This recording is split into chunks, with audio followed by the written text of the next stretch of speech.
Olá, pessoal, boa noite. Hoje é terça-feira, dia 14 de novembro, dia em que é a conscientização contra o diabetes. Essa doença atinge 14 milhões de brasileiros, sendo que desse total, metade simplesmente não sabe que é diabético. Por isso, a gente vai conversar hoje com Solange Travassos, que é vice-presidente da Sociedade Brasileira de Diabetes. Boa noite, Solange. Boa noite, Nicole. Noite, Júlia.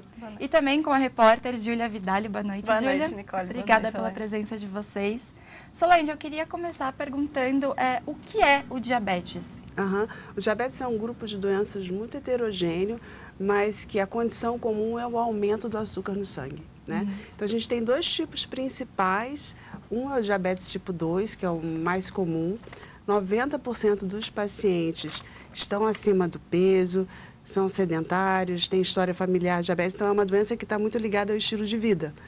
Então, a gente consegue evitar a maioria dos casos de diabetes, né?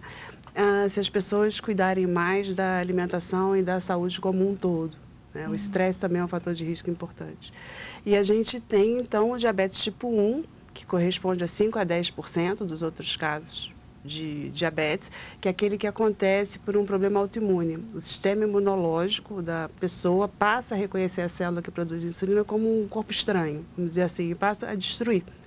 Então, são pessoas que da noite para o dia vão dormir sem ser diabéticas e acordam diabéticas. Ele é mais comum em crianças e adolescentes, mas pode acontecer em qualquer faixa etária, né? A gente estava falando, como eu disse no começo, que metade, né, de 14 milhões de brasileiros não sabe que é diabético. Por quê e como que é possível a pessoa descobrir?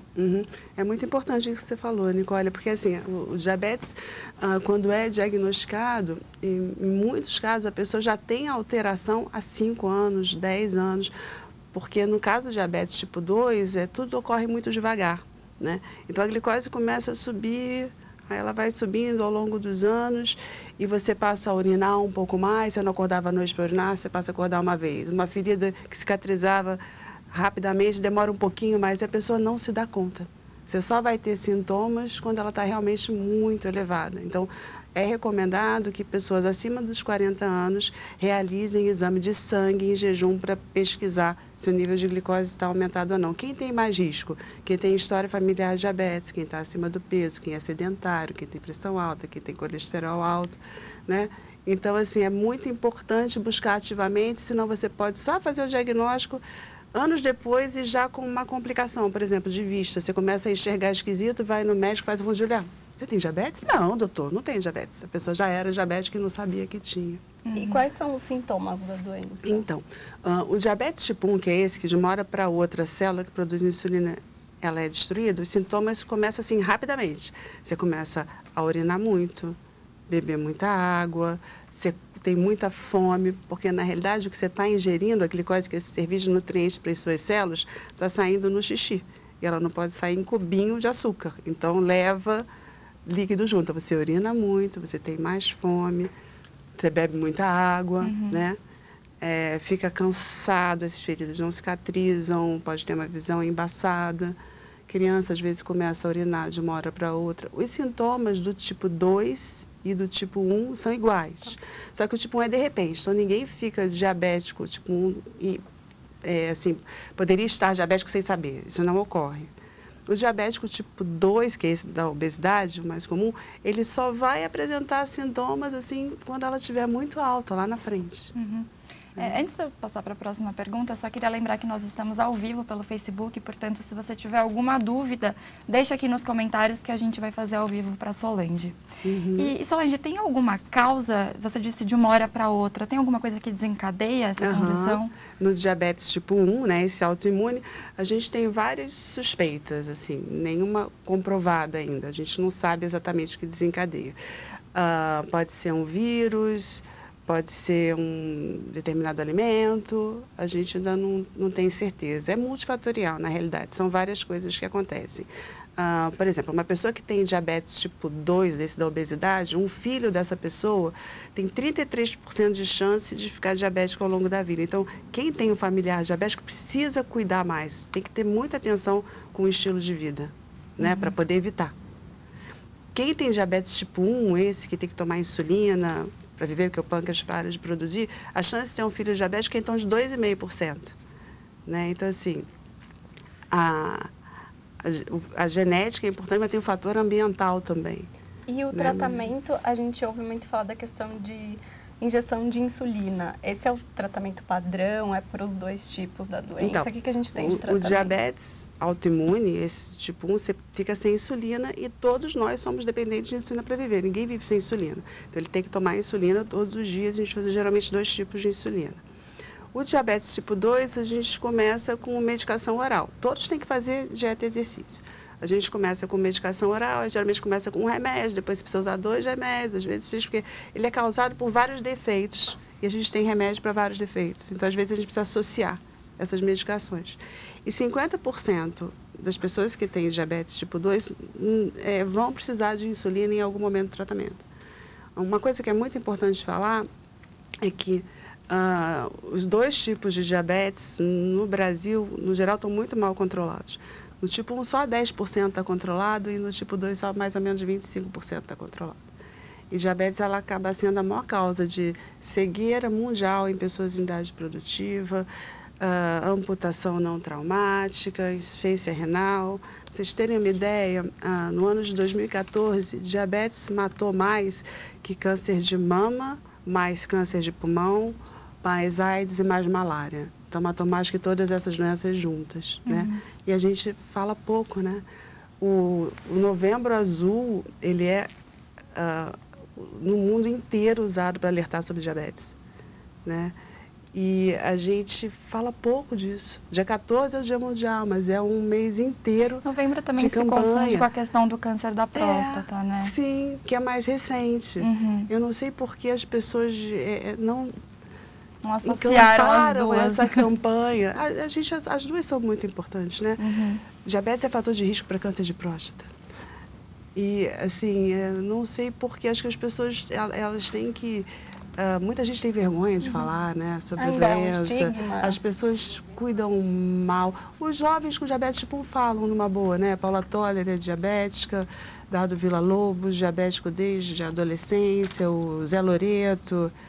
Amanhã a gente vai ter um show para comemorar o Dia Mundial. No show a gente vai estar, né, de certa forma, comemorando e alertando as pessoas, porque no espaço de uma consulta médica você não consegue dizer para o paciente tudo que ele vai precisar para viver com a doença bem, né? Então, o que acontece? Acaba passando muitas restrições, a pessoa acaba sendo proibida disso, daquilo, mas na realidade, se ela tiver orientação, se ela for bem educada, ela pode fazer muitas coisas que ela acredita que ela não possa fazer. O que muda na vida de um paciente que é diagnosticado com diabetes? Na questão do dia a dia mesmo, quais cuidados ele passa a ter? A alimentação é muito importante, né? Praticar atividade física, monitorizar a glicose. Quem tem diabetes tipo 1 precisa medir a glicose toda vez que vai se alimentar, precisa aplicar a insulina toda vez que vai se alimentar e a dose é variável de acordo com o que ele vai ingerir, né? A gente até, eventualmente, pode comer um doce desde que aplique insulina. Eu até queria te perguntar, Solange, você falou dos alimentos, você pode especificar um pouquinho mais quais são as mudanças ou até as restrições? É muito individual, né? Tem pessoas que fazem contagem de carboidrato.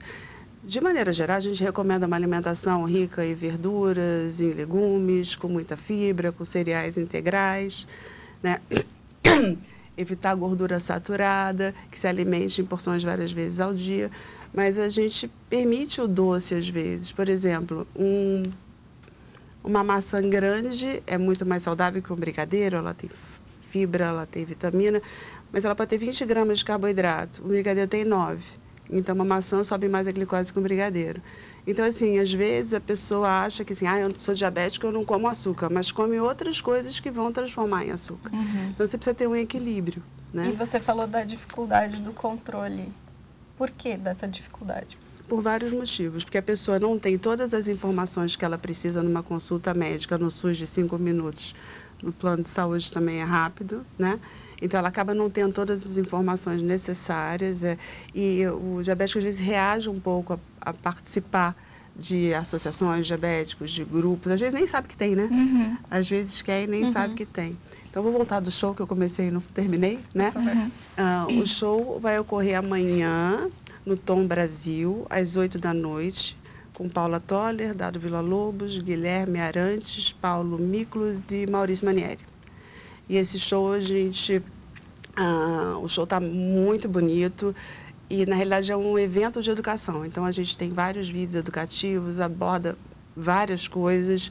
E as pessoas que têm diabetes que não estão bem controladas, que eventualmente complicam, elas podem encontrar nesse show uma motivação e informação que vai ajudá-las, sabe? Às vezes a família até tenta ver lá um parente que não está se cuidando, né? Ninguém não se cuida porque não quer, né? Eu acho que assim, é porque não sabe. Exatamente. Você acha que alguém vai ficar cego se souber que podia ter evitado isso? Essa questão da retina é muito séria. Desculpa, eu estou meio gripada. 75% dos diabéticos no Brasil depende do SUS, né? E o SUS deveria ofertar para 14 milhões de pessoas um exame de retina anual. Só que não tem oftalmologista na rede suficiente para fazer isso. É muita gente, né? Então, muitas pessoas no Brasil só descobrem que estão com um problema muito sério de retina quando tem um problema já grave que é difícil de tratar. Ou, com outras palavras, que ficou meio confuso. A doença da retina do diabetes, ela não dá sintoma em fase inicial. Quando ela dá sintoma, já está muito ruim. E aí você tem que intervir rápido. Você tem que fazer laser, você tem que fazer uma injeção de antiangiogênico, ou você tem que operar. Você não pode levar Você tem que fazer cegueira? vitrectomia. Você não leva cegueira invariavelmente. A maior causa mundial de cegueira em pessoas jovens. E pessoas em idade produtiva, entre 20 e 60 e poucos anos, 70 anos. E 90 e tantos % dos casos poderiam ser evitados com a oferta desse exame anual na rede pública. A gente tem uma pergunta aqui da Li Cordeiro. Ela falou que teve diabetes gestacional. Sim. Como que ela pode se cuidar para não voltar a ter? Sim, é muito importante sua pergunta. Um em cada sete nascidos vivos teve algum componente de alteração de glicose na gestação, né? Então, 50% das mulheres que fazem diabetes gestacional, elas podem desenvolver diabetes gestacional ao longo da vida, e o mais comum é que isso aconteça nos primeiros 5 a 10 anos após o diabetes gestacional. A gente tem um número enorme de mulheres fazendo diabetes gestacional antes dos 30 anos. Então, 5 a 10 anos depois disso, elas ainda são jovens, então não se pensa muito em diabetes nessa população. 50% depois do parto volta ao normal, 50% continua diabético, mas muitos ficam logo depois. Então, é importante que faça exame de glicose todo ano, ok? Depois que teve o bebê, que teve o diabetes gestacional, procurar manter o peso adequado, praticar atividade física, tentar dormir bem, não fumar, né? Tentar controlar o estresse, ter uma qualidade de vida boa, né? Ter uma vida saudável.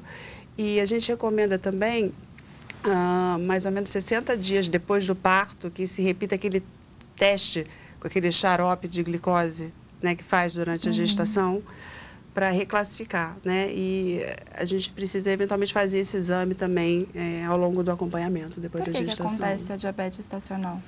Geralmente são mulheres que têm história de diabetes, né?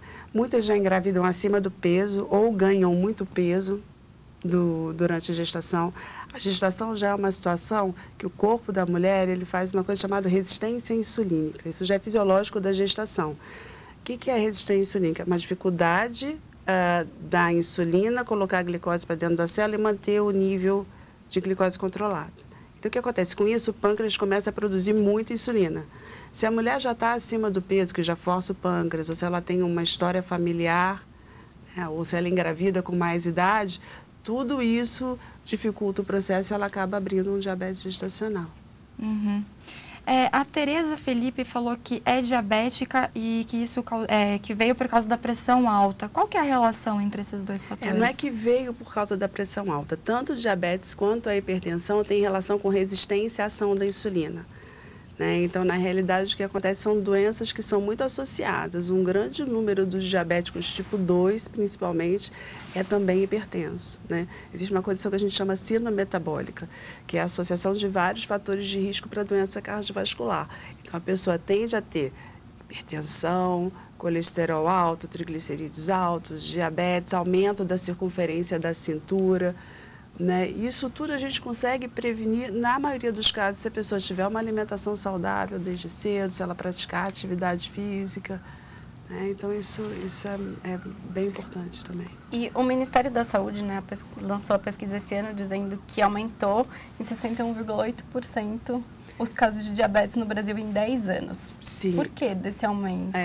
Isso a gente cada vez fica mais sedentário, cada vez a gente come pior, né? Cada vez esse mundo globalizado traz coisas boas, mas traz coisas muito ruins também. Eu acho que isso que vocês estão comentando tem a ver com a pergunta do Romeu Kenichi, perdão. Ele fala: ansiedade e estresse são fatores que influenciam muito no diabetes? Por quê? Sim. Quando a gente fica estressado, muitas vezes a gente come mal também, né?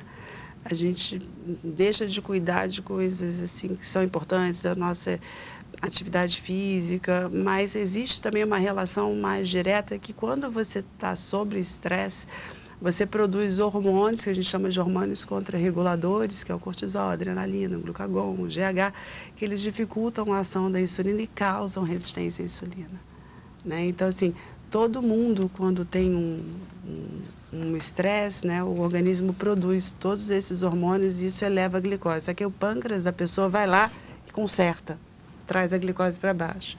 Se a pessoa já tem uma tendência a ficar diabetes, ela pode abrir aí. Né? A pessoa fala, diabetes emocional. Não é bem isso, não existe assim diabetes emocional, mas que a emoção, o estresse influenciam, né, toda a nossa vida, né? A gente tem que tentar deixar tudo em equilíbrio. E o diabetes tipo 2 tem cura? Quando você abriu o diabetes há pouco tempo, está muito acima do peso, né? Você pode fazer a cirurgia para obesidade, né? E isso vai normalizar os teus níveis de glicose e o que acontece é que com o tempo alguns pacientes tendem a recuperar o peso da cirurgia e esse diabetes pode voltar. Então, assim, a gente tem algumas restrições para falar em cura, porque na realidade a genética continua presente e essas alterações ao longo do tempo podem voltar se você não se cuidar adequadamente. Mas, assim, você pode tirar umas ótimas férias, né? E alguns pacientes realmente podem ficar curados, entre aspas, né? Eu agradeço até quem tem muitas perguntas aqui no nosso Facebook. Um assunto que é importante, que exatamente, interessa. O pessoal está comentando bastante, participando bastante. Agradeço, então, pela Vamos interação. no show amanhã, o show tá lindo. Não deixem de ir, 8 horas amanhã da noite no Tom Brasil. Vocês estão convidados também. Muito obrigada. Uma última pergunta. Ju, quer fazer alguma última ou eu posso passar aqui para a Arlete? Pode passar, por favor. Ela fez uma pergunta interessante. Ela falou que tem um amigo obeso que toma remédio para diabetes que ajudaria no emagrecimento. Se isso é perigoso, a pessoa ter diabetes a partir desse medicamento? Não, eu acho que eu sei o medicamento que ela está falando. Eu acho que ela deve estar falando do liraglutide, que é o Victoza ou Saxenda, né? Não, ele é muito útil, é um bom remédio para você tratar de diabetes quando está associado à obesidade. E o Saxenda é aprovado também para pessoas que estão acima do peso, que não têm diabetes e precisam emagrecer. A obesidade, o excesso de peso, ele é um fator de risco muito grande para você desenvolver diabetes lá na frente. Então, a gente precisa realmente encarar isso como uma doença e tratar. Não estou falando da pessoa que quer perder 2, 3 quilos porque está um pouco acima do peso, né? Mas para a obesidade, a medicação está muito bem indicada. Perfeito. Solange, Júlia, muito obrigada pela participação de vocês, foi um prazer. Obrigada. E agradeço a todos vocês que comentaram, que nos acompanharam. Muito obrigada pela audiência e pela companhia. Até o próximo Estúdio Veja.